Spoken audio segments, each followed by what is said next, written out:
My name is Kathy Magruder. I'm the Executive Director of the Maryland Clean Energy Center. It's my pleasure to welcome you to today's webinar, Emerging Energy Storage Solutions and Grid Modernization. This session is fourth in a series of 10 webinars the Maryland Clean Energy Center is hosting as part of our Connecting to the Energy Economy speaker series. We'd like to get started first with a few technical housekeeping items. So you know, attendees are muted upon entry. Sessions will be recorded and posted online at www.mdcleanenergy.org/speaker series. Please use the chat box for technical support. Questions for panelists can be submitted via the Q&A feature on the bottom bar of your Zoom screen, or by raising your hand during this discussion at the end of the presentation. Polling questions will be used during today's session. To answer a poll question, it's pretty simple. Click on the radio button next to your answers and then click submit. And you'll see in our practice polling question, which is coming up, the radio buttons are easy to identify.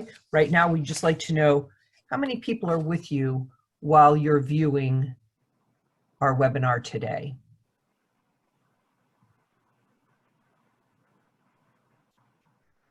Just remember to click the radio button and the host will close the poll after a few seconds and we'll see our responses.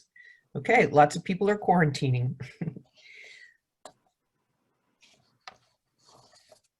Our next poll question helps us know who's in the room and what you do. Which industry sector do you represent? There are several options.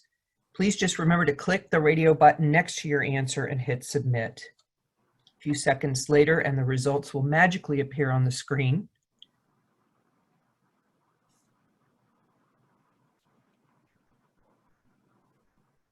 Great. There's a breakdown of who is joining us and what industry sectors they represent. This webinar, as I mentioned, is part of a series. We hope you'll be able to join us for additional sessions that are upcoming. On the screen, you'll see a list of dates and topics. Recordings again of each session and additional information, as well as the past session recordings, can be found online at www.mdcleanenergy.org/speakers. This particular session is brought to you by our sponsors, the Maryland League of Conservation Voters Education Fund, BGE, and NextEra Energy Resources, LLC. I'm honored to introduce our moderator today. Geoff Oxnam is the founder and CEO of American Microgrid Solutions, an advanced energy solutions company dedicated to helping clients reduce expense and increase resilience. American Microgrid Solutions works with a broad range of clients, including municipalities, resilience hubs, multifamily housing, senior housing facilities, and commercial property owners. A veteran utility executive, Geoff was appointed chair of MCEC by Governor Larry Hogan. He is a member of the Leadership Maryland class of 2010 and was awarded the William Donald Schaefer People Helping People Award in 2016 for his work to improve financial literacy through junior achievement. Geoff earned his Bachelor's of Arts from Williams College and a Master of Business Administration from the Johns Hopkins University Carey Business School. He is a great joy to work with as chair of our board, and it's my pleasure to turn the mic over to our chair, Geoff Oxnam.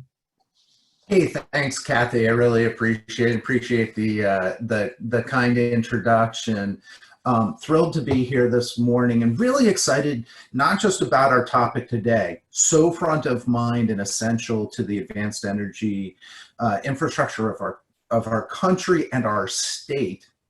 But the series as a whole has been eye-opening and packed full of a lot of really good, concrete, and actionable information. So I encourage anybody who hasn't had the chance to already, go back and look at some of the other presentations, download the videos, spend some time with that. You're going to find some great stuff. And Likewise, we're going to tackle that with our discussion on energy storage as we go ahead today. Great lineup of speakers, folks who are experts not only at the national level, but here with policy and the markets in Maryland itself. Maryland's really a quiet leader in energy storage, whether it's been from some groundbreaking policy, and Delegate Korman's going to talk to you a little bit about that a little bit later on, to our energy storage companies that have played an important role in the development and deployment of the technology, to the industry-leading technology innovations that are happening at places like the University of Maryland and Johns Hopkins University. We continue to be a critical player in the equation. Energy storage is unique in this changing architecture of our grid. At one time, we had a diversified grid, lots of local grids. They all networked into centralized generation. Now in this new chapter, we're getting into a distributed, networked, and advanced solution with more efficient technology, cleaner technology, more controllable technology. Storage, which has been around for centuries, is becoming the key to that transition. It's at once controllable and two-way.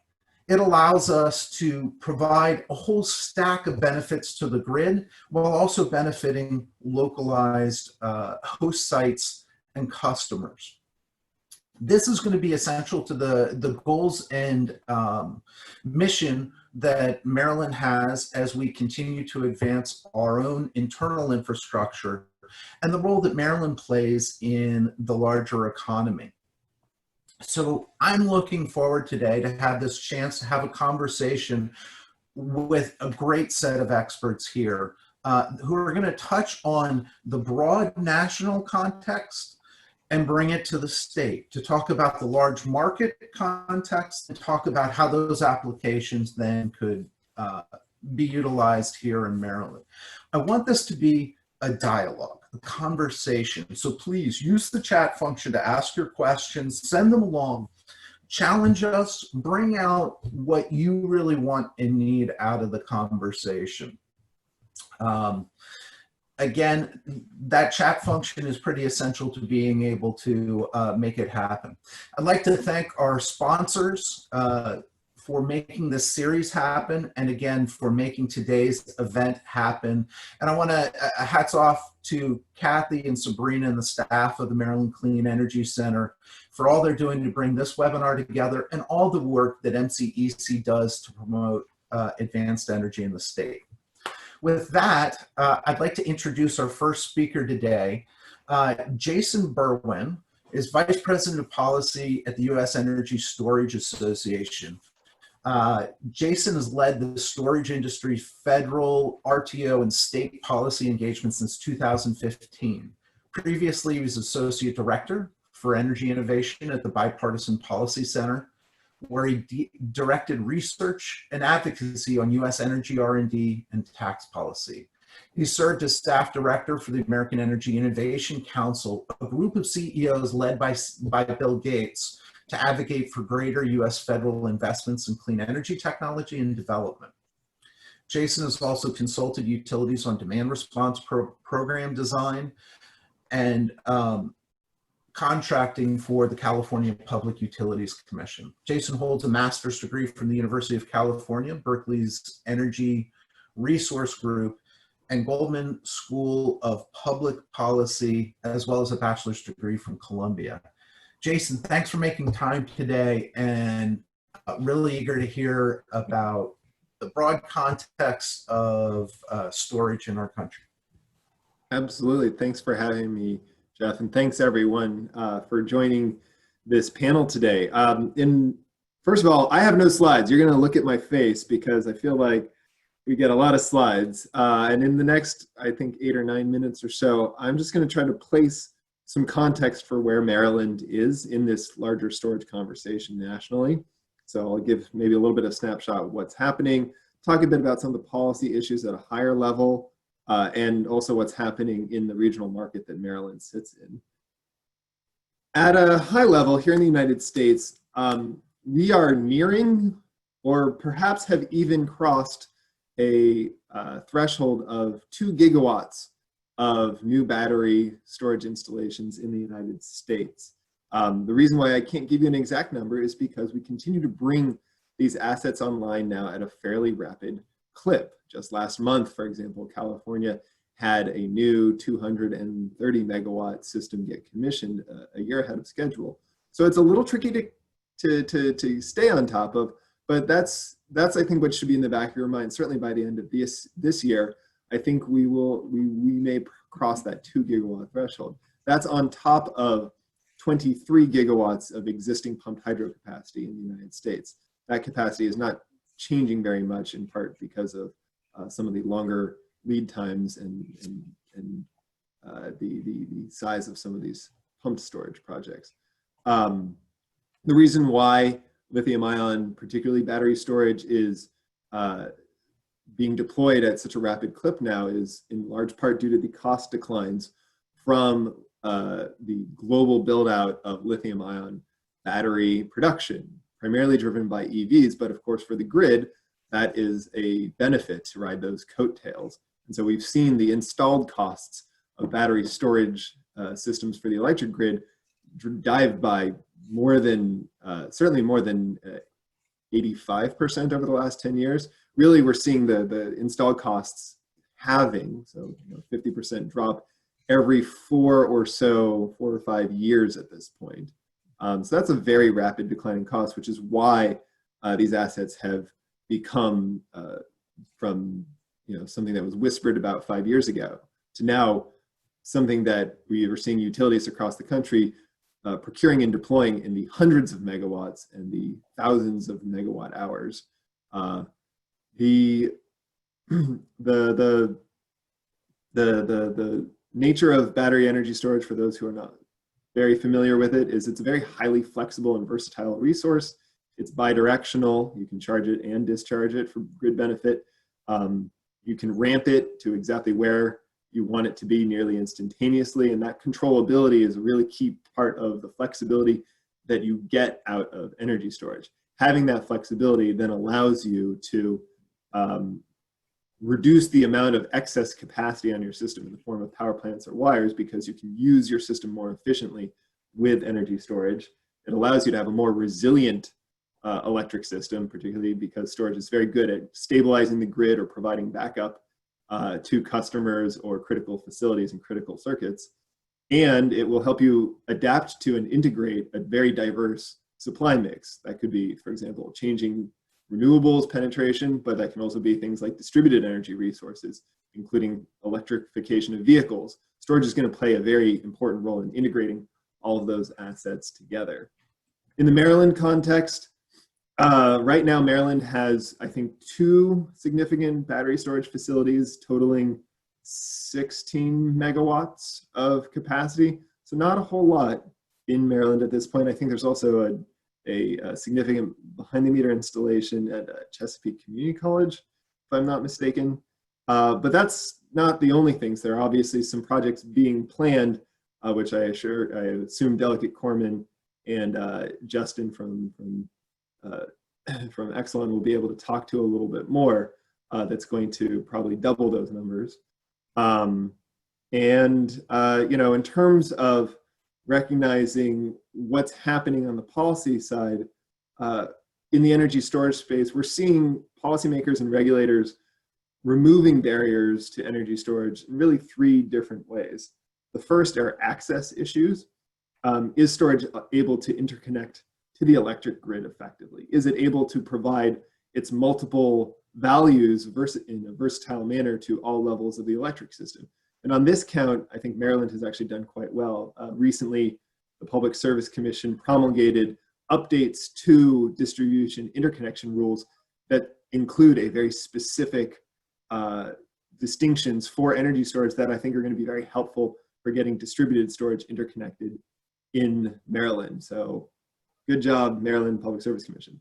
And then in addition, again, this new hybrid business model innovation program, the Delegate Korman sponsored legislation to establish, is going to be really, I think, tracing this multiple use question very closely. On the competition side, in terms of allowing storage to compete in all planning and procurements and markets, certainly FERC's Order 841 and now recent Order 2222, or Quad Deuce, as I am fond of calling it, is removing barriers to the ability for energy storage to compete in the wholesale markets in which Maryland sits. And inside of Maryland, I think there's a discussion as to how storage might be proposed, again, part of this business model pilot, as a part of the distribution infrastructure. And then on the third set of barriers are valuation barriers. Can storage be valued and compensated effectively for the flexibility it provides in the system? Again, in a Maryland context, from a wholesale market standpoint, that's really a PJM discussion. Let me get back to that in just a second. At the distribution level, we haven't seen a whole lot on this in Maryland at this point. However, one thing that has happened is that there is a recognition that there is value to these assets that's not perhaps being able to be recognized in the current regulatory environment. And one thing that we have been pleased to see is, again, Maryland's legislature, led by, I think in this case, Delegate Resnick, passing a tax incentive for customers to install battery storage at their homes or businesses. And so that is a program that is currently in operation to help, again, I think, drive the initial deployments and help customers get experience with this, as well as draw more hiring investment to the area. Last note in terms of what's happening in a context that's important for Maryland in the PJM market. PJM has been a leader on energy storage for some time. Order 841, as I noted, was a directive that PJM has complied with in terms of removing barriers to energy storage in its markets. And actually, just this month, PJM stakeholders have now approved a reform to the capacity accreditation of storage in its markets. That's a wonky way of saying PJM is going to start counting the reliability contribution of storage more accurately and effectively than it has been historically. And that's, I think, going to potentially provide a significant boost to using storage for reliability in Maryland and in other states in the PJM system, which could attract more development, and particularly as Maryland thinks about moving towards a high clean energy future, making sure that the reliability contribution of storage is accurately counted is going to be absolutely critical. So something that I think is a very exciting and very recent development in PJM that can change the nature of the discussion in Maryland. So I hope that that helps folks get a sense of sort of what's happening nationally and regionally. And I think that our other speakers will be able to give you more of deeper dives on some of these topics and in Maryland. Great, Jason. Hey, really appreciate it. Thank you. I think we're at that, we're at a moment right now where a lot of people's attention, rightly so, is focused on what's going to happen in November. As we get further along this conversation, it'll be interesting to chat further about what are the paths ahead, what are the potentials. There are a lot of impacts potentially on storage in any direction that things go. So I think it'll be interesting to hear a little bit about those and other market developments as we go on in the Q&A portion. I want to turn over to Delegate Marc Korman, who, as Jason has rightly pointed out, has been a leader and tremendous advocate for storage here in Maryland, and helping to promote and build that quiet leadership of Maryland nationally. I've had the good privilege to know Delegate Korman for a number of years now, and had many conversations about where storage is going in the state. Delegate Korman is a state delegate representing District 16 in Montgomery County. He's the chairman of the Montgomery County House delegation and chairs the Appropriations Subcommittee on the Environment and Transportation. He has sponsored successful legislation on energy storage, as we're going to discuss a little bit further, including the study of storage incentives and a bill establishing an energy storage pilot program. one of the sharpest guys out there, and we really appreciate your time today, Delegate Korman, and your continued leadership. So thank you. Thanks, Geoff. So unlike Jason, I'm not going to subject you only to my face. I do have a few slides to guide us through the discussion. I'm just going to focus on sort of the state of energy storage legislative policy in Maryland. And obviously, the legislature does not operate in a vacuum. There are really important players outside the legislature, the PSC, the Maryland Energy Administration, then of course our regional partners, the PJM grid, and then of course the national regulators like FERC. I'll touch on those obviously a little bit because nothing operates in a vacuum, but I'm mostly focused on sort of legislative policy in Maryland. If you could flip to the next slide.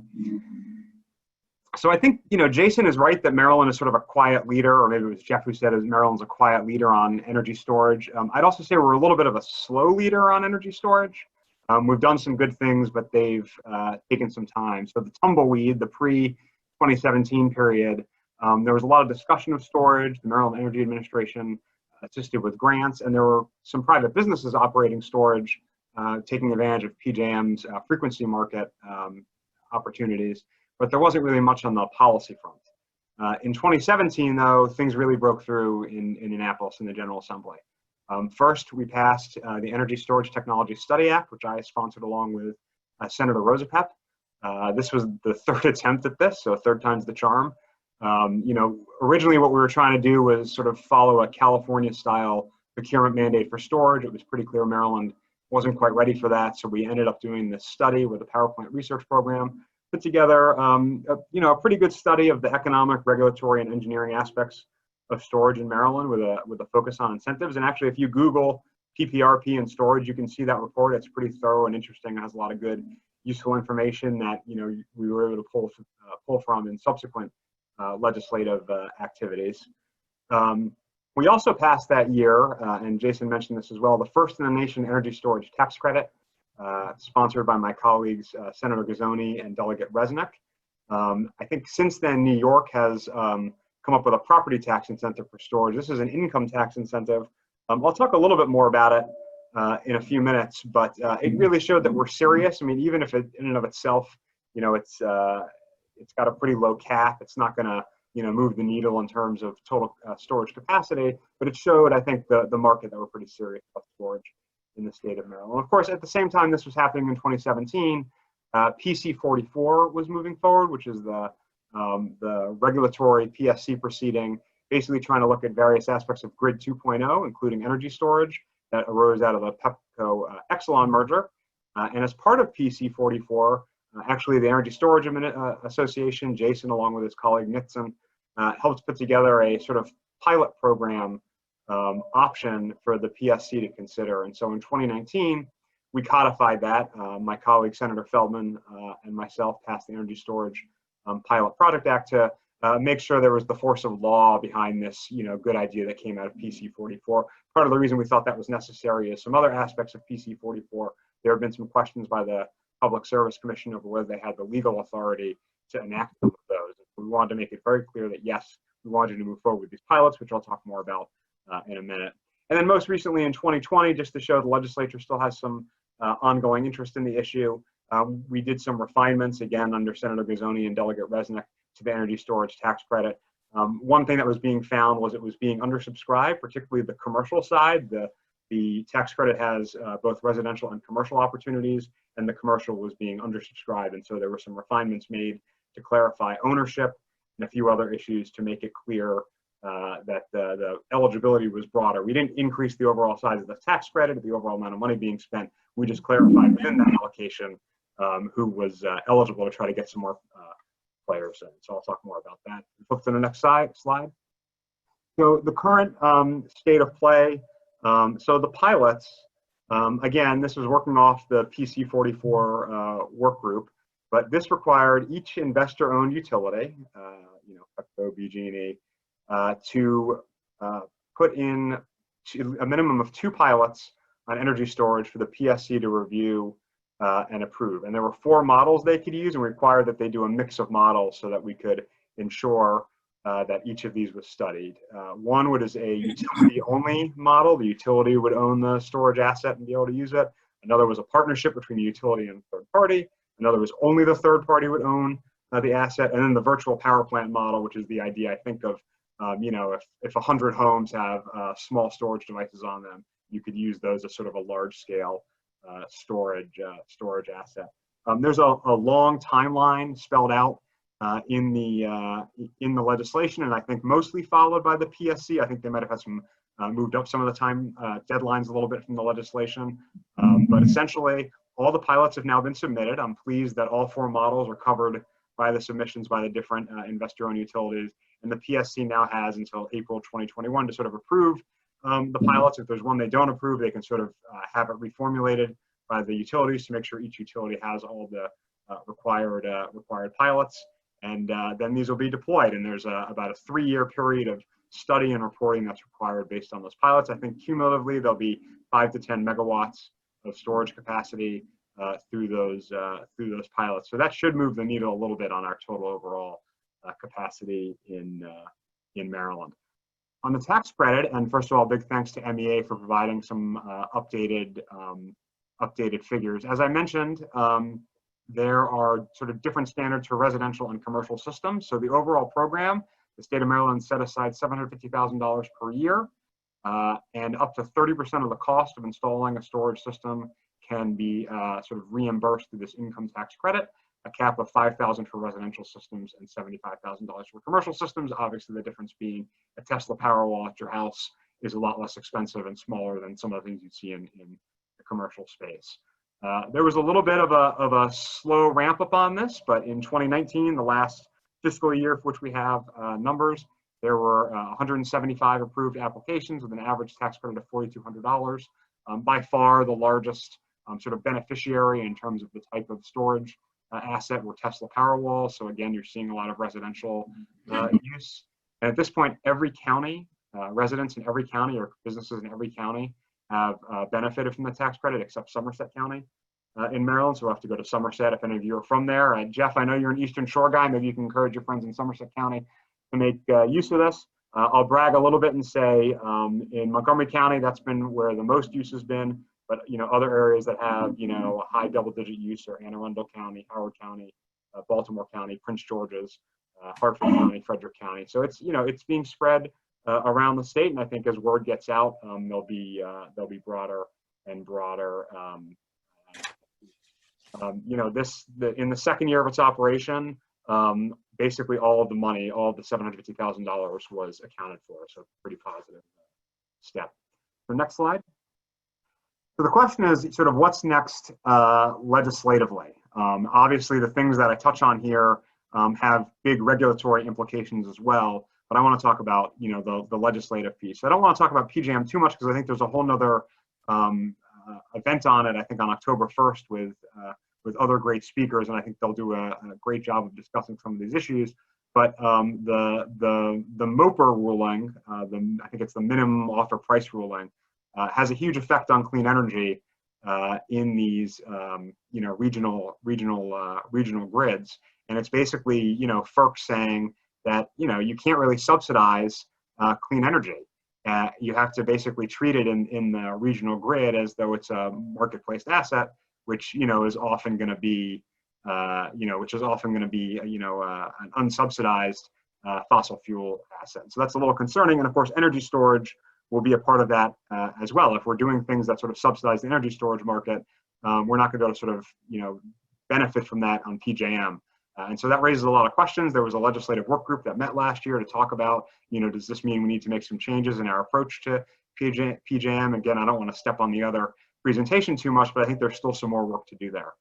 On the positive side, PJM is studying how to let energy storage take advantage of its capacity markets, including figuring out if it can have a lower hour duration requirement. Right now, I think the standard in PJM is that if something's going to benefit from the capacity markets, it has a 10-hour duration. A lot of storage assets are less than that, so they're exploring other opportunities.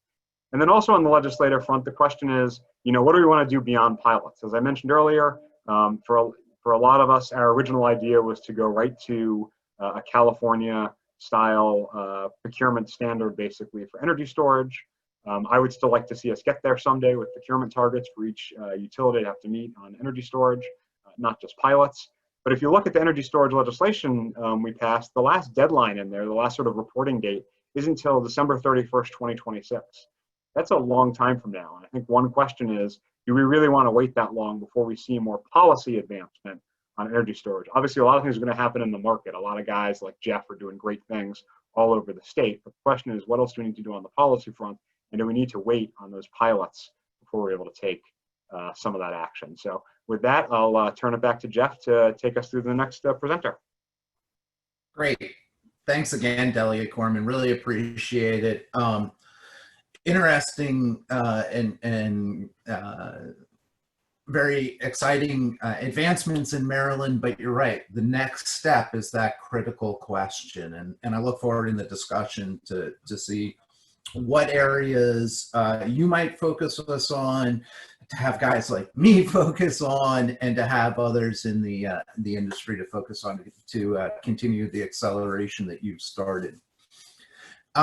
With that, now we're going to take a step into the specific pilot projects that Delegate Korman discussed that spun out of PC 44, that were a requirement of that process, and talk to one of the experts that is right in the middle of them as they're being deployed. I'd like to introduce Justin Felt, Manager of Strategic Planning for BGE and Exelon Company.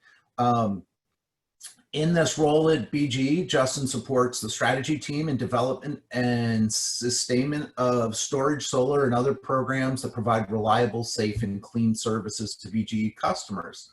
Justin joined BGE in 2018 with over 13 years of clean energy experience. Most recently advised the Department of Defense on development of resilient and renewable on-site power systems as part of the Army's Office of Energy Initiatives and Air Force's Office of Energy Assurance. At Thomson Reuters, Justin acted as head of renewable market strategy and consulted with the energy and financial companies regarding environmental markets. Justin is an active supporter of Arundel House of Hope in Maryland, and which provides services to homeless in Anne Arundel County, Maryland. He earned a Bachelor of Arts degree in economics from the University of Virginia, an MBA and an MS in environmental science degrees from the University of Michigan. So Justin, thank you for spending time with us today, for your work in the community, and look forward to hearing about BGE and Exelon's work in the space. Great, thank you very much. Yeah, I mean, so many great things I've heard already today, and a lot of people already talked about storage, so in general terms. The only thing I will say is that electricity has always been very unique. For by and large, there are exceptions. The generation has to meet load instantaneously, which is always sort of the central issue with the electric system. Requires these huge machines that's called the grid. Storage is fundamentally different in that it does start to put the ability to place and store the electricity, so you can have this. The generation doesn't necessarily have to meet the load at every instantaneous minute. Similarly, you have a gas tank in your car, you can now have a battery in your car for electricity. So that's why, this among other reasons, sort of the Swiss Army knife of the grid. This is why people are so excited. We're still in the early days. The costs are coming down. The applications, both technological as well as regulatory, are coming into sharp relief. But we've got a long way to go. But that's why we have these pilots to try to figure this out. And to say thanks to Delegate Korman for his work on this this pilot, the pilot legislation, as well as the ESA for their help, but basically their leadership. The working group and BGE and Exelon Utilities and Exelon companies were supportive as well, and very excited that this came to fruition. So if you want to go to the next slide. Just a little spiel about Baltimore Gas and Electric. We're part of the Exelon family of companies. That includes Atlantic City Electric, PECO, Commonwealth Edison or ComEd, and the Pepco companies, so Delmarva Power as well as Pepco. We've got about 1.3 million electric customers and roughly about 700,000 gas customers. We are the oldest gas utility in the country. Next slide. So there's already been some discussion here. I think Delegate Korman did a great job explaining the different models, so you can kind of see, how he explained it sort of in table form. Yeah, the bill was passed in 2019. requires each of the utilities to submit 2 projects. Each utility needs to submit 1 project that is owned by them, and one is, or at least one of the projects should be not owned by the utility. Another interesting thing about this legislation is that it's strongly encouraged, if not required, that utilities have multiple purposes for these batteries. So the primary focus should be on distribution grid reliability. But the other piece is what, can we look at PGM markets? Can we look at behind the meter applications? These are the things that are really sort of pushing this into the forefront. And of course, the idea of a virtual power plant is something that's very much in focus right now, and it's great that we did have one BPP that was submitted from PHI. There were some restrictions on the size, so this was meant to be, this was viewed as sort of a small pilot to try out different models, see what works, but also with a focus on cost effectiveness as best we can. Reporting to the commission through, I think it's 2026, not 2025. Yeah, we're really excited. So I'll talk a little bit about the overall projects as well as the ones that we've done. If you want to go to the next slide. So these are all the projects across the utilities that have been submitted thus far. Potomac Edison, their project was a 2 megawatt, 8 megawatt hour project that helped, I think it was an avoidance of a distribution grid investment. Pepco has 2 projects. It's listed here as Oxen Hill. That's the National Harbor project. That's 1 megawatt, 3 megawatt hours. That's a deferral of a distribution investment. Across all the board, I should say, these are all lithium-ion projects, and reflected across all these are all 4 business models. So for instance, the National Harbor project, it would be owned by the utility, but the Montgomery, and so the next one, Silver Spring project, which is behind the meter application at a bus depot, that project will be incorporated into the applications for that specific site. So there's some contemplation of microgrid and others. I believe that one is also 1 megawatt, 3 megawatt hours. And AF Mensa was the developer for the National Harbor. Alpha Structure was the developer for the Silver Spring bus depot project. I'll speak a little bit about the BGE projects in a little bit. And Delmarva, which is also part of the PHI family of companies, as part of Exelon. Ocean City project is owned by DPL. It's a 1 megawatt, 3 megawatt hour project, and that will be providing resiliency aspect. And then the Elk Neck, that's on like the eastern shore. That would be owned by customers on a residential basis for a virtual power plant application to provide some more reliability to those customers. I think Sunbird is the developer for that one, and stuff. All right. So go to the next slide. So maybe talking about the BGE projects. So we are unique in that both projects are serving the same distribution need, and the reason is twofold. We have an area of our territory that both does not receive gas service, as well as is on one side bordered by Chesapeake Bay, and is also in the southern part of our territory between the border and Arundel County and Calvert County. There's 9,000 customers there. There is an identified constraint there during the winter months, so it's winter peaking. And this project, the projects that were proposed would allow us to avoid an expensive undergrounding project, which would allow us to safely isolate and make sure that one of a key 34 kV feeder would not be taken out in any sort of extreme event. It also allowed us in a unique opportunity to see how we can work with 2 separate projects that can work in tandem to solve the distribution grid, distribution need. All right, we can go to the next one. So we'll talk first about the Fairhaven project. So this project is located at a substation that's in that territory called Fairhaven. This is a lithium-ion application. It's 2.5 megawatts. We oversized initially the 7.1 megawatt hours to allow for degradation over the course of the project. We have a required capacity or duration of 4 megawatt hours. This business model is kind of what I was saying before, the Model 1. So we own as well as operate this project. ABB is the developer. The interesting thing, so in addition to being able to exercise this project up to anywhere between 5, 10, maybe more times during the winter months to do that sort of quote unquote peak shaving, but really to provide capacity on those lines, we expect to participate in PJM. So this would be a new paradigm, utility-owned asset participating in PJM which was allowed under the legislation, which is always a question. Where does storage lie? Is it a generator? Is it a distribution grid asset? Is it load? It's kind of it's its own category.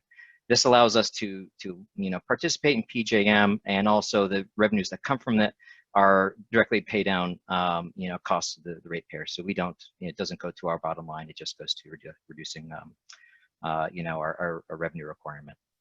Yeah, so I'll leave it at that. Next slide.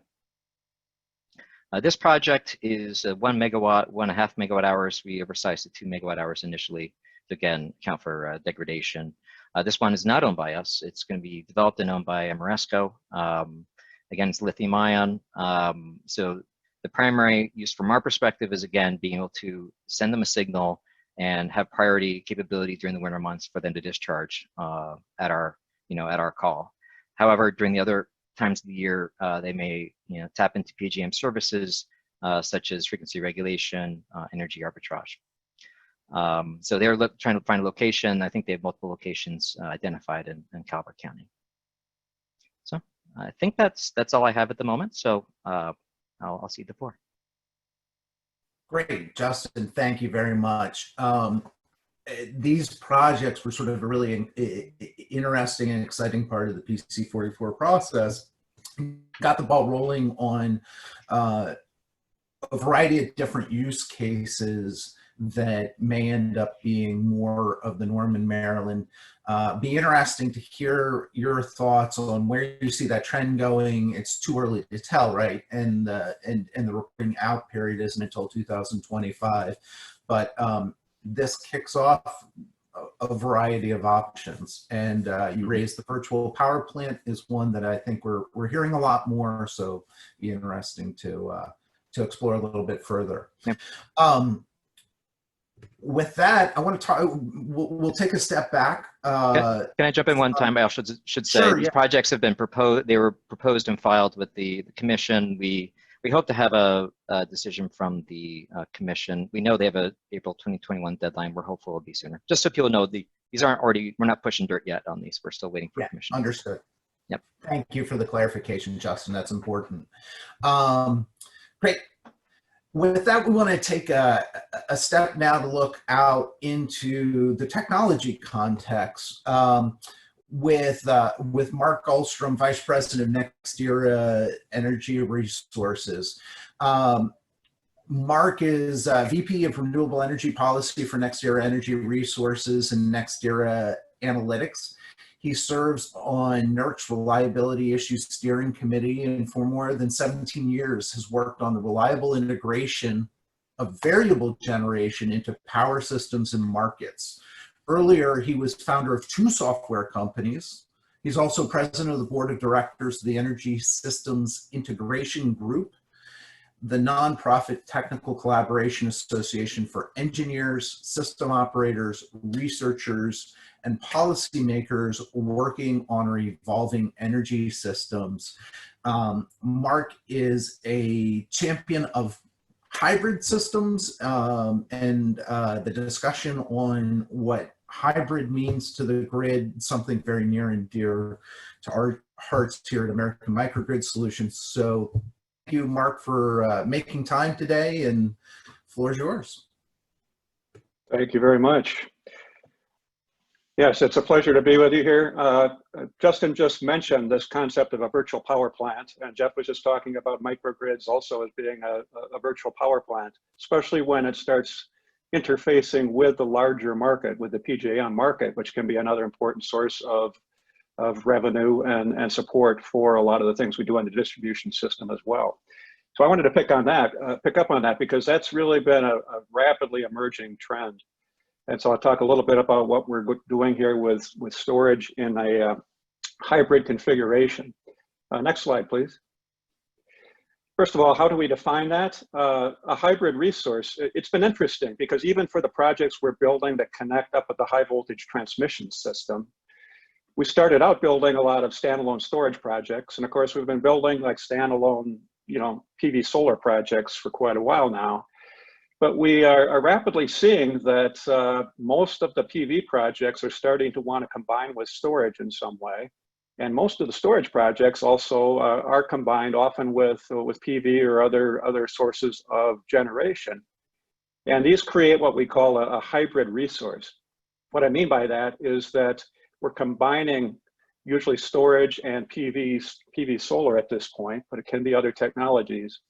But rather than treat that as a separate PV plant and a separate storage plant, we say, let's combine those together and let's actually operate it as a virtual power plant, which Justin just mentioned, meaning we treat it as a single resource that no longer looks like it's PV or storage anymore. It looks like something more, probably more ideal, more sophisticated, more similar to what a system operator really wants to run the grid, right? Now we've been doing that for a while here at the higher voltage, at the transmission level for the larger scale projects. However, it also applies down in the distribution system, like a microgrid and so forth.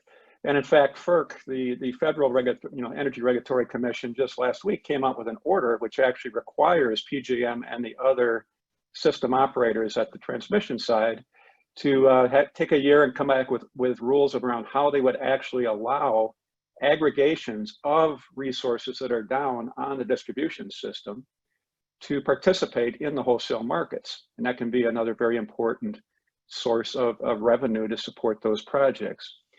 What I wanted to talk about just briefly today is that actually both these hybrid resources that might be larger projects connected at the higher voltage and the aggregations of distributed resources of various sorts really are virtual power plants. And so we'll talk about that concept and why that's so important. Next slide, please.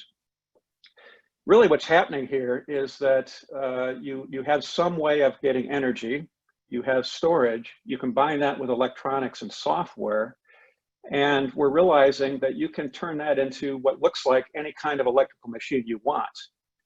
So it doesn't have to be variable generation anymore. It doesn't have to be just a battery anymore. It can be something that is more like a direct replacement for a conventional plant. Like instead of a natural gas plant, we could actually do essentially all other features, not just the energy, but all of the other grid support features, reliability features with this as a hybrid. We do this all the time with software. When you think about it, we're pretty used to it now, like with our cell phone, right? If you look at your cell phone, you say, oh, that's a nice piece of hardware. Most of the functionality there is software, of course. That's why we get all these updates to the new apps, or we want to do something completely different with our phone. We just download another app, right? It's that combination of energy storage, electronics, and software that allows you to really emulate kind of any kind of machine you want. So why not emulate one that's actually more ideal for what we want to do with the services of that? The same principle applies here at the grid level. Next slide, please. Really, this is turning out to be a pretty amazing step, and it's gone extremely rapidly compared with a lot of the things in the power sector. The idea of a hybrid or a virtual power plant here is that you're going to have more sophistication in whoever operates that, right? Whoever owns and operates that combination of technologies is going to have to use good forecasting, good optimization, software, analytics, be real smart about how I turn that into higher level services that are more directly beneficial to the system. And it really encourages use of, you have to understand how you want to use the various pieces of that, like your batteries. You might actually change the design entirely of how you combine those together in order to do a better job being able to provide those services. And it really just allows ongoing innovation at a pace which is much faster than we're kind of used to with the conventional, coal and gas and hydro plants, which took, many, many years to build and change and have been rather static. Now we can actually adapt these to provide higher level services as our needs change much more fast because they become digital resources. And that's a pretty exciting time for innovation and what we can do. Next slide. So I just wanted to kind of inject into this conversation a few key points. As I said here, given some source of generation, some source of energy, some storage, some electronics and software, which is what we have when we combine together, things like PV solar and batteries and the right sort of, computer-based controls, you can emulate any kind of machine you want where it connects to the rest of the grid, right? And so that is really what a virtual power plant is. You care about what happens at that point where it connects with the main power system. That frees you up so you can do a lot of innovation behind there, and you can use the combination of a PV and a solar power plant, or that could be aggregated resources, that could be microgrids. All of those could, at least for part of their operational services, be providing valuable services to the system at the wholesale level. And that can be a very important source of additional revenue and capabilities for everything. You know, this is kind of similar, you know, in the rest of our life, we don't tell somebody how to run their factory, you know, down to the details. That's kind of what we're saying here, is that look at how I perform at that interface point. That allows me to innovate and optimize and add new technology behind there more flexibly, while still providing very valuable services to the outside world. And now, obviously, you know, some of you are probably saying, well, yeah, but, you know, we've been doing that with software for years in other domains. So we're used to that. We completely changed how we do communications and music and photography, where it's all now digital. I mean, your phone is one of the best digital cameras there's ever been, and it's not at all like a camera was when I grew up, right? So you can emulate a lot of different machines that way. It's, you know, the power sector has been a slower adopter of that for a number of reasons, but we're really starting to see that pace of innovations, you know, pick up. So with the pilots that Justin just mentioned, with the sorts of power plants that Geoff's involved with, I mean, now we can actually combine these together and innovate at a much rapid pace. So we're trying to kind of catch up with a lot of the other technologies, the other markets out there. So it's a very exciting time. Storage has become, you know, a real catalyst for this, right? It's moving very quickly. We're already starting to even go beyond just using it as a standalone storage battery to how we turn it into systems that can provide higher level services. And that's the message I wanted to leave you with, is that this is really starting to accelerate, and it's a very exciting implication of how we're going to be using storage and getting the highest value out of all the different pieces out there on the system.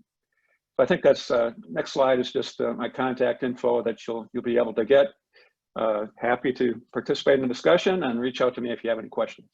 Thanks. Great, Marc, thanks a lot.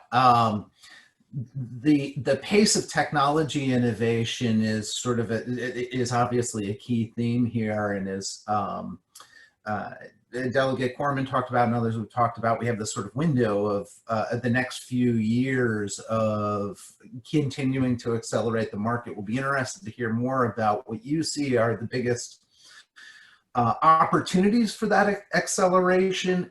And also, probably just as importantly, what are the biggest hurdles right now for that acceleration? What's holding us back on the technology side? So great, look forward to diving into that in a little bit. Talking about the markets, talking about industry, our next speaker is going to bring to light sort of where storage fits into these evolving markets, where there are opportunities for companies. Please introduce Suleiman Khan, CEO of Swell Energy. As CEO of Swell, Suleiman, a home energy and grid services company, Suleiman directs Swell's customer acquisition, project development, project finance, and grid services effort. In the decade prior to joining Swell, Suleiman worked at the nexus between energy and structured finance at companies including Tesla and NRG, productizing renewable energy and energy storage offerings for the residential and commercial markets. In this capacity, Suleiman has established captive finance business units within larger companies, and also led the development of several renewable energy finance startups. Suleiman previously worked on the structured credit products desk at Citigroup, as well as within Citi's investment banking and M&A division, and within Prudential's alternative investment groups. Prior to his capital markets work, Suleiman worked in the field of microfinance with global and regional entities, including UNDP and the Zimbabwe Association of Microfinance Institutions. He also served as an advisor in the financial crisis to the Obama administration. So Great to have you here, Suleiman. Thank you for the time, and really look forward to your perspective on storage and ongoing market opportunities. Thanks, Geoff. Thrilled to be here. And I'm going to try to share my screen here, and I think that'll cause it to leave you. And confirming that you can see my screen, yeah? Fantastic. All good. Hello, everybody. Thanks, Geoff. I hope there's a lot of finance in that profile that you mentioned, but I hope you noted that I'm trying to bring that stuff to the good side as well. So appreciate the introduction. A really quick, sorry, as I get a handle on, pardon me, folks.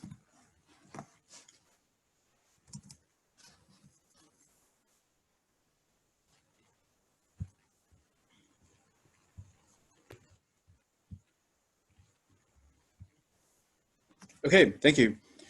So Swell Energy, we are a residential and now a light commercial as time goes on developer. A bit of background, and apologies for these square brackets, they got left in there, but as we go through this presentation, you guys will get a sense of what we do. We started what we do at about 2015. My personal background, as Geoff mentioned, has pretty much been on the residential solar side. But about 6 years ago, that started translating into relevance for the energy storage sector. So worked really for the first time on in front of the meter projects when I started working in energy storage. And really quickly, you know, the companies that I was working with did a fantastic job of bringing that technology into a more bite-sized form, which served a behind-the-meter purpose. And that, you know, there was some unlocking happening there, as you guys have heard from everybody on the session. Obviously, I will go through a couple of quick slides on what we do, just to provide context. Pardon kind of the the focus here, but then really wanted to take a few minutes and talk to you guys about what we are seeing out there in terms of commercialization and trends, and really how we have, you know, found ways to make energy storage relevant for utilities and customers. A lot of that is inherent. There's inherent value proposition within energy storage, as you guys have been hearing as well. But some of that requires a little bit of connecting the dots. And some of that, you know, the folks on our team have done a great job of. So the combination of partnerships with utilities, partnerships with channel, really being able to identify, you know, what the pain points are that energy storage could potentially address for utilities, and then trying to figure out how to programmatically bring that together. So we started off in California and we found actually really quickly in 2015 that there was significant demand for energy storage in California across the state. And it was essentially, you know, about 1 million systems back then in the state. And it was the coming of age, you know, of distributed energy resources. And it was a proverbial jelly to the peanut butter sandwich that these 1 million folks were, you know, had and enjoyed. And so we found a customer population, a customer base that was predisposed, you know, very interested, very attuned to what it meant to have their own energy generation. And now we're trying to figure out how they could actually take that to the next level. So interesting, you know, identified interesting demand on the retail side.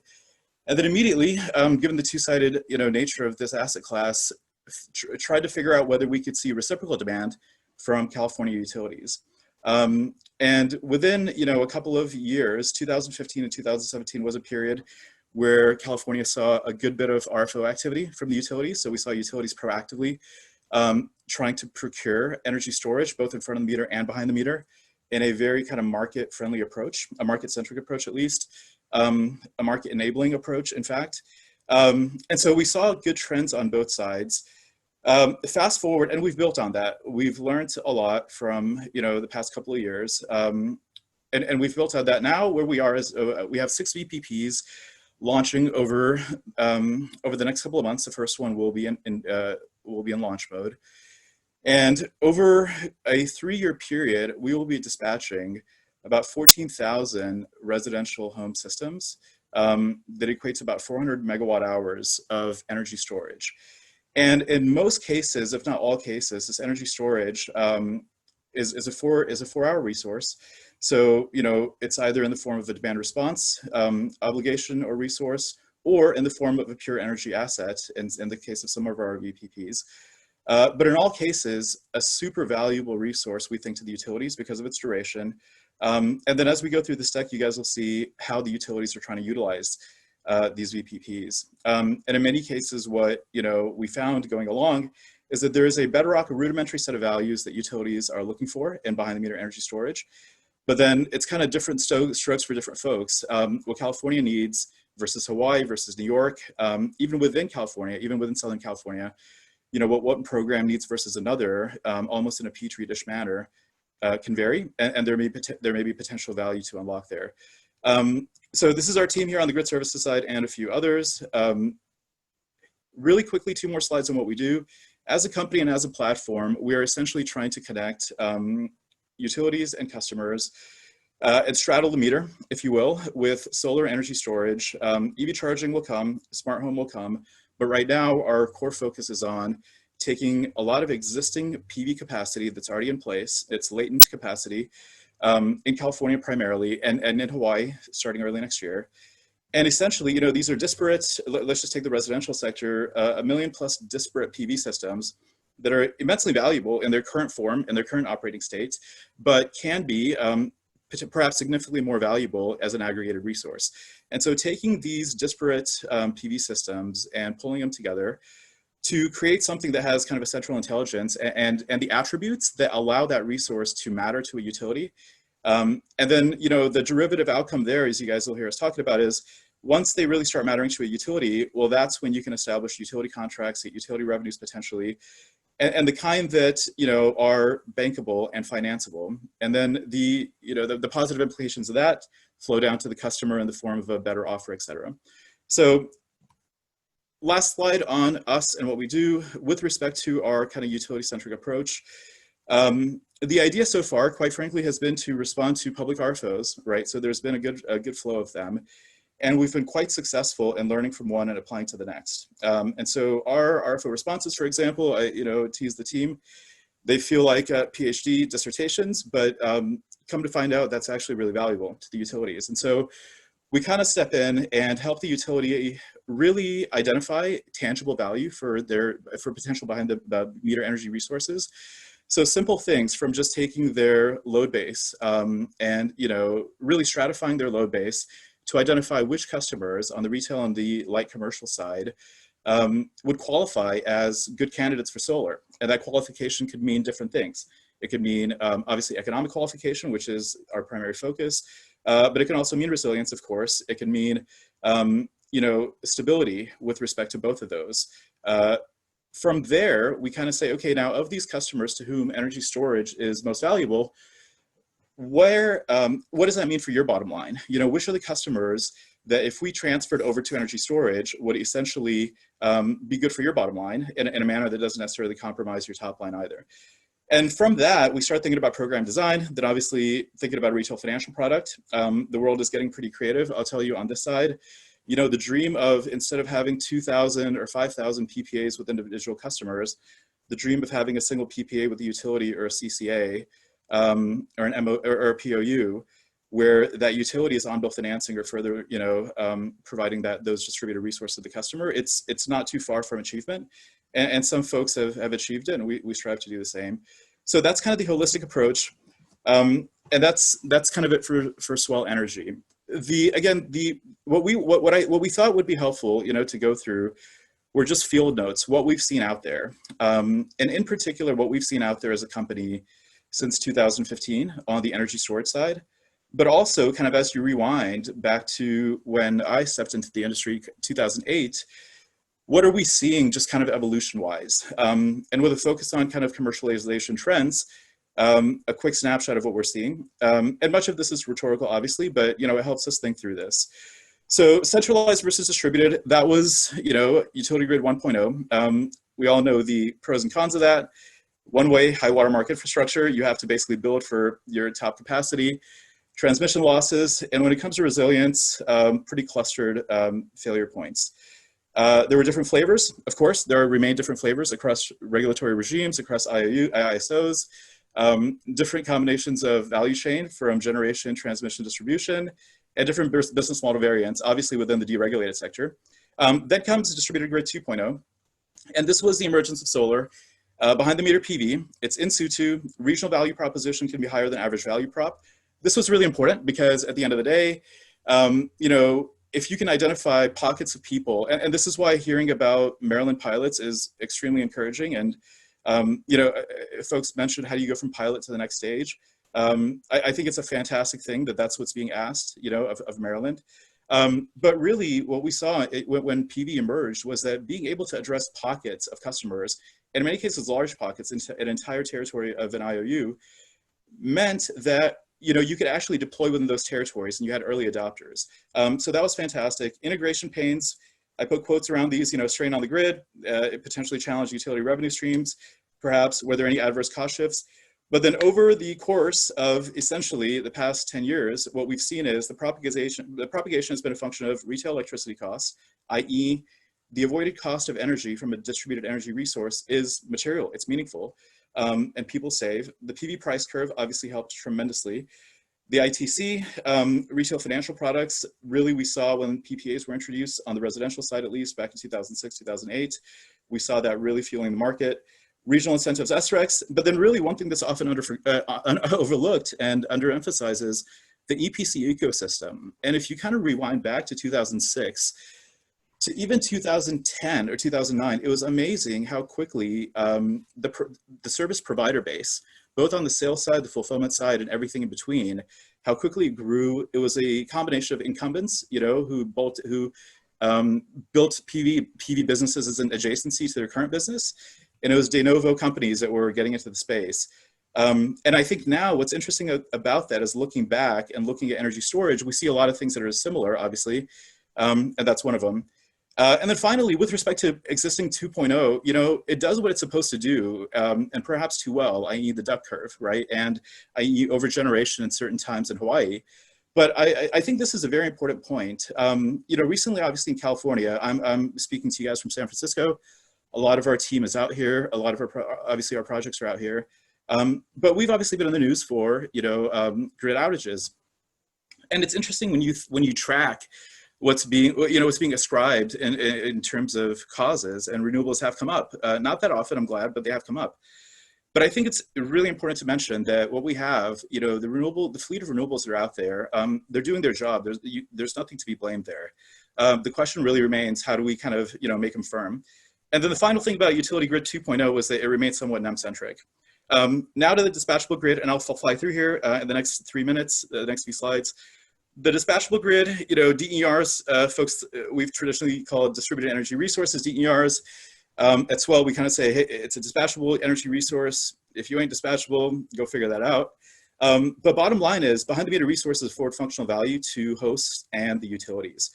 Tangible, quantifiable value, and this leads to market-based solutions. I would say some interesting thoughts. Tide is turning in an interesting way as it relates to the dynamic between resale and utility, or retail and wholesale party. Customer is further empowered with energy storage for obvious reasons. The utility is inherently de-risked, de-burdened, if you will, versus passive solar. I use these terms very, very loosely, but I think folks are the point. And then the asset straddles a meter and serves specific functions for both folks. The magical outcome, we like to say, and what is central to our development and execution of VPPs, is that both the retail and the wholesale, both the retail customer and the utility, are now decision makers on the development of the exact same energy project. And you know, yeah. That's that nexus, Suleiman, I think is at the core.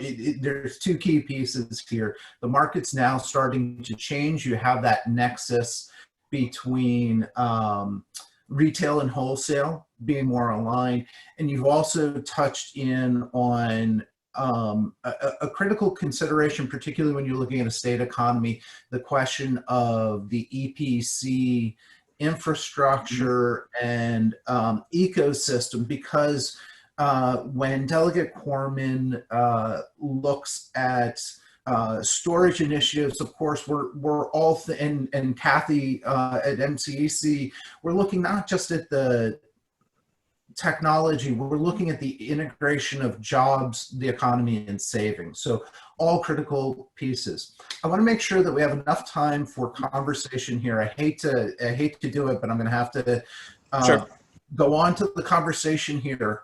because and hang tight because I want to ask you a few key questions. But if I could, Delegate Korman, in fact, all of the speakers have really indicated great momentum building. We're seeing this acceleration. We're seeing this integration of storage into the process, but there's this window, right, of 3 to 5 years ahead of us right now.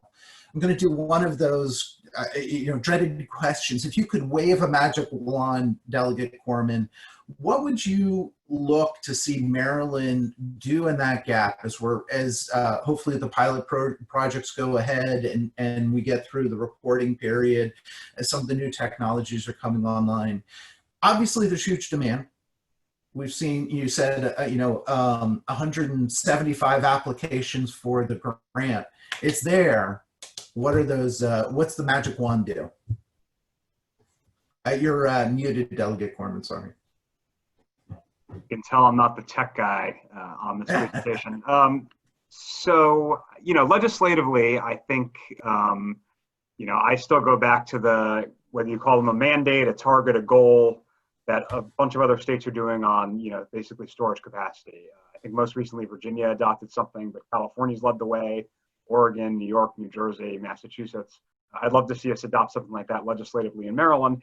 And, the sooner we do it, the sooner the PSC can go about doing the required implementation. And I think the way you'd see this is it would be left to the PSC to maybe figure out the exact target for each of at least the investor-owned utilities. Now, obviously, going along with that has to be the regulatory piece of dealing with PJM and unfortunately FERC, because this storage sort of needs someplace to go.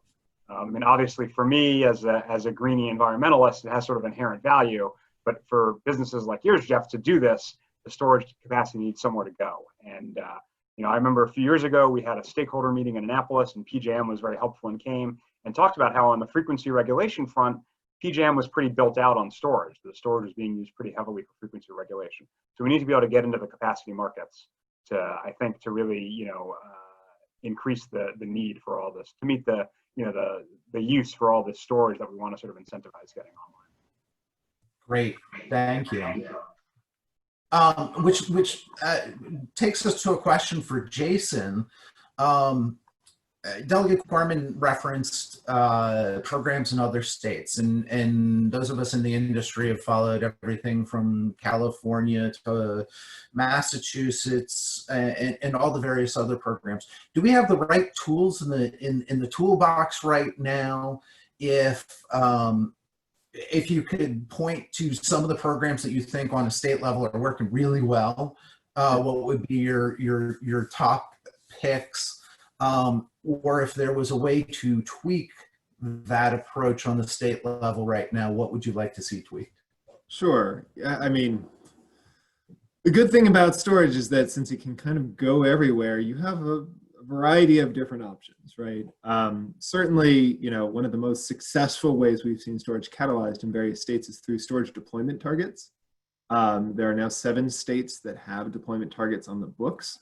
Virginia, your neighbor to the south, is the most recent addition with a 3,100 megawatt by 2035 target established earlier this year via legislation and currently in implementation.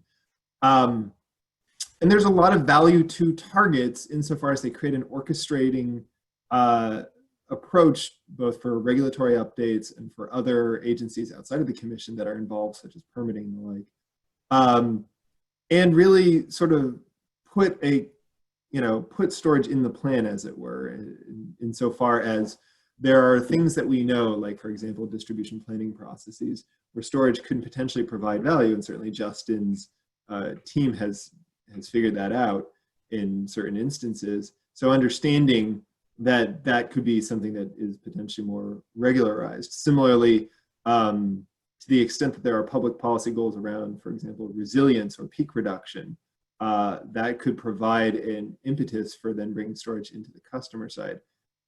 Because Maryland is a restructured state, how that then occurs at the transmission scale is really much more a conversation with PJM, but certainly that hasn't stopped other states that are restructured, like Massachusetts, and New Jersey and New York are also slightly different in some respects, but fundamentally have these storage targets on the books to try and catalyze that action. So that's one potential route. And one of the nice things is that if your state is going to a 100% or very high percentage clean energy future, you know there's a no regrets amount of storage you're just going to have to go get in order to support and sustain that.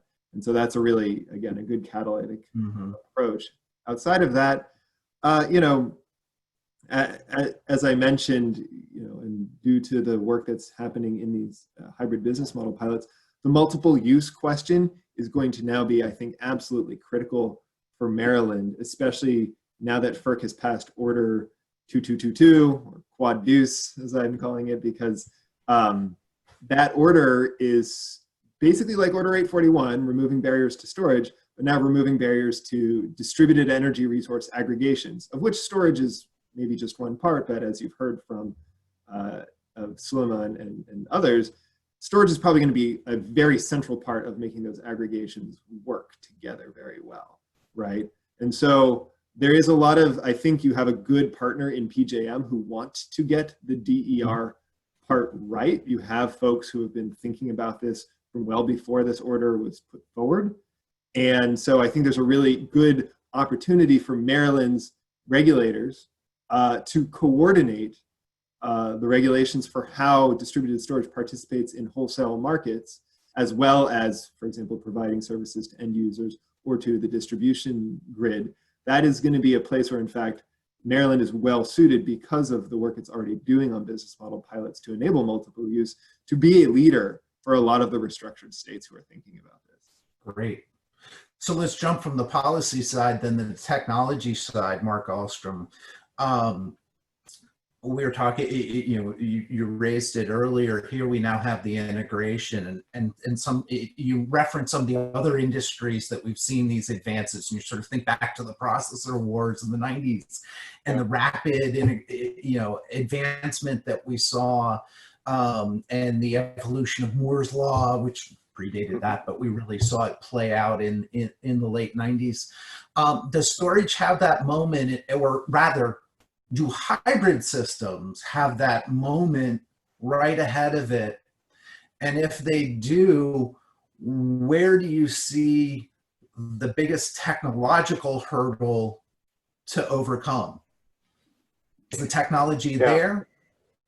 I think the technology is definitely here. This combination that's come together, I think, has surprised a lot of people in, you know, the traditionally rather slow-moving energy sector. You know, we're used to having to take 10 years to build a transmission line or a power plant and then have it last for 30 to 50 years.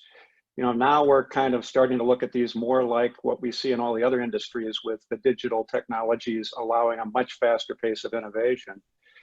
You know, the big three issues in terms of integrating all of this into value for the overall grid comes down to these three. You know, one is, how do you interconnect it? You know, how are you going, what are the rules about connecting into the system wherever you are connecting in, or where that, with an aggregated DER, it's kind of, where's the kind of virtual point where it integrates also into the bulk power system, into PJM, for example. So that's one aspect. The other is, once you are connected, you know, a part of the value is, you know, the capacity, you know, meeting reliability for the peak critical load hours or highest load hours and so forth. So you have to figure out how it counts relative to traditional resources. And it's a bit of an apples and an orange type thing, but we're working that out. And the really big one I focus on is, what's it going to even look like? What's the participation model, they call it, where it connects to the wholesale system? I mean, you can make it look like a battery that just charges itself when you combine PV and a battery, right? You can make it look like a PV plant that just has more capability, takes care of some of its own variability. Or you can actually make it look like I'm a direct replacement for a natural gas plant, right? I take a conventional plant, I can truly replace it with a hybrid or an aggregated DER type resource. I've been really pushing that last point, as Jason knows very well, that, you know, really we can look at these as direct replacements for conventional plants, which is a good starting point, because then we don't have to change all the rest of the software and markets and systems right away. Might not be perfect, but it's a great starting point. And then we start to step back and say, if you're going to really kind of redesign how we look at the market, how we look at the system from the control room up there, maybe you ought to think more about what you really would ideally like to have, because we could give you that too. You know, that's going to be, I think, the next stage of innovation is we're no longer constrained by what a coal plant could do or what a large gas plant could do. We can give you probably something better. And that's going to be an exciting time of innovation, not just in the resources we build, but I think also in market design and how even PJM will end up changing as it responds to us. Great. Justin, so Marc just mentioned the control room in the sky. You guys have the control room. And now we've got new systems being proposed or new hybrid approaches being proposed to integrate into that control room in a generalized sense. What are your biggest hopes and concerns about the different pilot technology coming in and how it'll integrate with the system? You had mentioned, you know, for one of these models now allows you to actually be controlling DERs that would otherwise be regulatorily challenging. What sort of it's early days, you're just looking at the designs, just getting these things approved right now, but to you, sort of like biggest upside, biggest concern as Marc's technology thinks about plugging in and we're developing the incentives and the programs. Yeah. So so I think one of the biggest questions for us is the integration of these systems. So it's one thing to have a demand response system where the distribution operations isn't really touching it per se. There may be some manual capability, but the way we operate in peak rewards and through PJM and through through our demand response programs is there's a way to tie into those systems, but they don't necessarily have to be integrated with our distribution operations. In other words, if a tree falls on a line at 2 a.m., it doesn't automatically kick in our demand response program. It's more of it operates sort of a separate bucket. So how do we start integrating that? And that's the central question, especially for us, since we don't have, as a wires company, we don't generation. How do we build that into our infrastructure and our software? So this idea, you may hear the term DERM, so DER management system. It's a buzzword, but essentially that can mean anything from sort of a demand response, sort of customer-driven process to something that's directly integrated and sort of sectionalized within your distribution operations. And what we're envisioning with these storage projects that are proposed, it's a little bit easier in that they're front of the meter, and so we can sort of walk before we run, so to speak, and how we integrate that. But that's one of the central challenges. We're involved with every working groups kind of focused on what are the sort of centralized state of commands, what is the how do we integrate into this the OMS that we currently have on our side. And so I think software is the big piece. And while I have the floor, I also I'll chime in a little bit on the questions on policy, just because I think it needs to be said. So the PGM specifically, there are a number of challenges for storage, particularly now with sort of mature frequency regulation markets, which do provide value, and we see that value, but it's it would not be in my opinion, a prime driver for a new project, though I'm sure there are some that are out there. And I think for us, it's great because we have two value streams, so we can lean on the PGM, but we also have the distribution value stream that's also happening. But in terms of storage targets, it's great. I think having thinking more dynamically about how we incentivize, but we also need to think about what is the job of that storage. It doesn't have a centralized role like solar. Its job is to generate, and it's by nature of itself. Storage doesn't have a job. You have to give it one. So to have a target, you have to also think about what's the pull that's going to drive it. We've already talked about distribution. PGM is a central actor in this. And we do, just in speaking with PJM and looking at the rules, there are a lot of issues around net metered installations at the residential level because they both act as generator as well as demand response, which creates a lot of complications. So, as I understand it, a net metered solar plus storage facility would have a lot of difficulty participating in PGM as either a capacity resource or any other service. So we have some issues in the VPP on that front, and we're actually actively talking with them, regarding the Elk Neck project that PHI is actively championing. We're also looking at some options too. So, and also when you think about, a lot of markets, you have time of use rates, you have demand charges, which also provide a lot of incentive. We think more dynamically about that. We have a pilot time of use rate, which does have a large difference between peak and off peak, roughly 5-to-1 ratio, including distribution. So there are some tools in our toolkit to kind of think about what that job is for that storage facility, either front of the meter or behind the meter. But that's the real kicker for me, is what, we can put the target, but what's the pull to make it so it's not built and then a stranded asset. Great. Appreciate it. And this is a theme we keep hearing. It goes back, Suleiman, to something you had pointed out, that point of integration between the wholesale and the retail customer, that alignment now that they're having.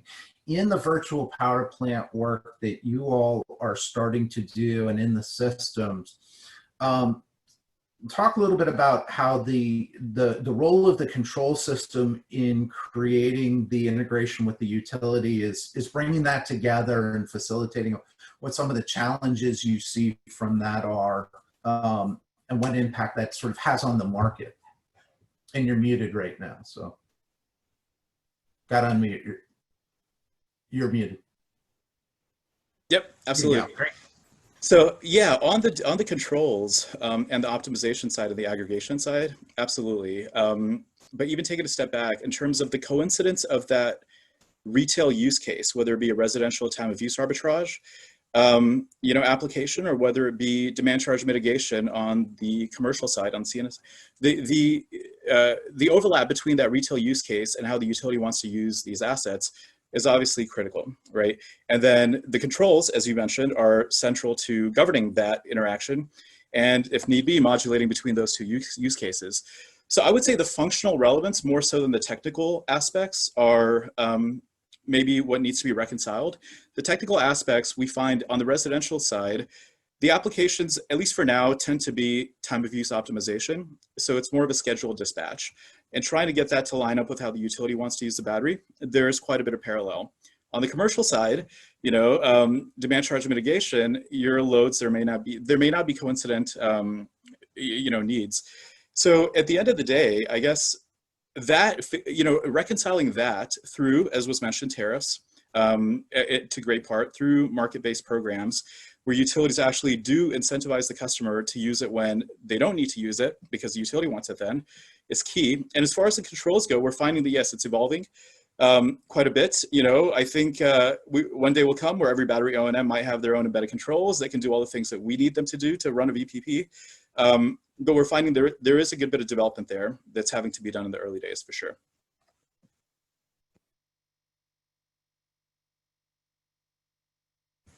Geoff, you're on mute, sorry. I did it. Technology's got the better part of me. Great. I hate to say it. We are at our time. I'd like this conversation to go on all day. There's fabulous information in here, a lot to really drive us forward. I'm going to do a quick speed round. Implement, and you got 10 words or less. One thing that you would implement to accelerate deployment in Maryland, 10 words or less. Delegate Korman. Procurement, target, goal, or mandate. There you go. Jason Burwen. What Marc said. Marc Oxnam. Standardized interconnection so we can really get the projects in the ground faster. Fantastic. Justin Felt. In addition to what they've said, I highlighted the, working with PGM to really figure out that residential application. And Suleiman Khan? I would say, a quick focus on existing solar, behind the meter solar, and aligning tariffs so that solar is harnessed in the way that Maryland needs it to be harnessed. Brilliant. Exciting times for Maryland. Storage is on the upswing. I greatly appreciate all your time and effort today, your great thoughts. I'm going to hand back to Kathy Magruder, but I look forward to this being the beginning of a dialogue for all of us. Kathy, all yours. Fascinating panel. You guys did a great job. This is just one segment of the energy landscape that we're trying to deal with. You can see that it's a complicated piece. My thanks to all the panelists, particularly to Suleiman for getting up at the crack of dawn out there to join us. Delegate Korman, we appreciate your leadership and we see that you're continuing to push. So I look forward to policy agenda in the coming session and beyond to continue to move the needle.